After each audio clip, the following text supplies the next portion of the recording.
All right, let's talk about hunting for that pesky radio frequency interference. Have you ever felt like you've got all the right equipment, but you're still just not finding the signal? Well, you're in the right place. We're going to go beyond just listing parts and actually talk about how to build a real system. Let's dive in. And just a quick heads up, this is part 7 of our bigger deep dive into RFI. So we're building on some concepts we've already covered.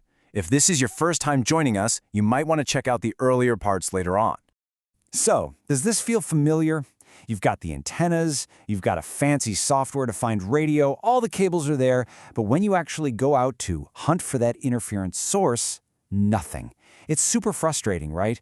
And it points to a really crucial truth about this whole process. And that truth is, just having a pile of expensive parts doesn't mean you have a high-performance system. The real magic, the thing that leads to success, is in all those unseen connections. It's about how well your hardware and software talk to each other and work as one single, fine-tuned machine. So, what it all boils down to is this: integration is everything. In this explainer, we're going to walk you through the practical, nuts and bolts steps to forge those connections, turning that box of parts into a seriously effective detection system. Let's start with the physical stuff, mastering your hardware. This is where we get our hands dirty and make sure that the signal's journey from the air all the way to your computer screen is as clean and strong as it can possibly be.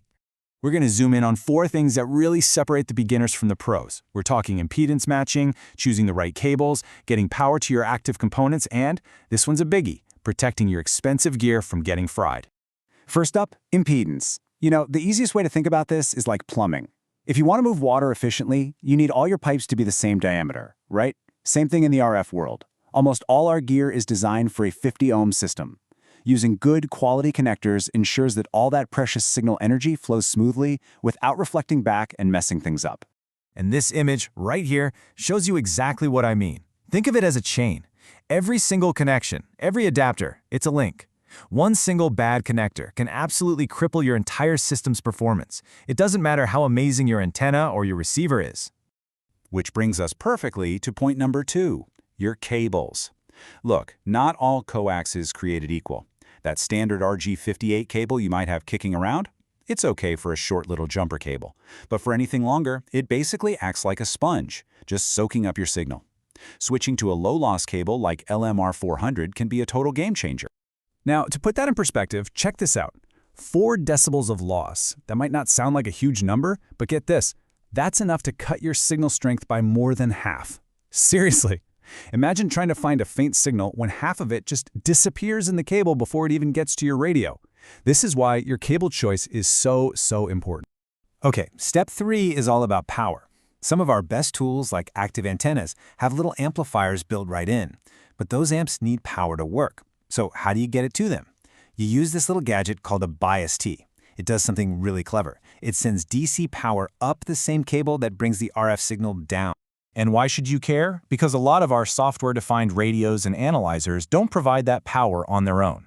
If you hook up an active antenna without a bias T, that little amplifier is just dead in the water. Your system's sensitivity will absolutely tank. It's a small, simple part, but it is absolutely essential.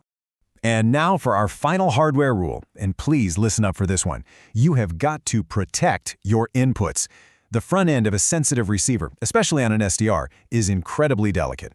One strong nearby signal can literally fry it for good. So how do you protect it?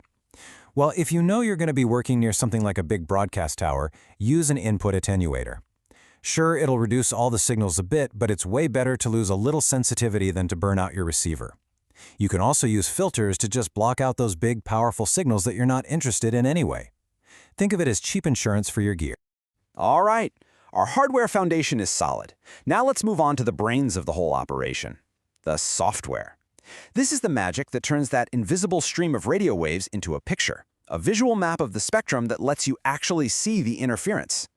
A fantastic choice, and honestly where most people start is SDR Sharp, or SDRS. It's free, it works with pretty much any SDR you can buy, and its interface is really easy to get the hang of. But its real superpower is the huge community of plugins that let you add all sorts of amazing new features for scanning and analysis. Now, if you're looking for something with a bit more horsepower, something more professional grade, you have to check out SDR Console. This thing is packed with advanced features like tons of protocol support and even satellite tracking. It's especially great if you want to watch multiple frequency bands all at the same time. Really an ideal choice for a permanent monitoring station. And that's it. By putting some thought into your hardware connections and picking the right software to be your control center, you've done it. You've officially turned that collection of parts into a single, coherent, and seriously powerful RFI detection system. And that's really the main takeaway here. It's not just about the gear you buy. It's about how you put it all together. That thoughtful integration, making sure everything works in harmony, that's what's going to give you the edge to find even the weakest, most hidden signals out there. So, you've built the foundation, you've chosen the brains of the operation, your toolkit is finally forged, and your system is humming along. There's only one question left. Are you ready to go on the hunt?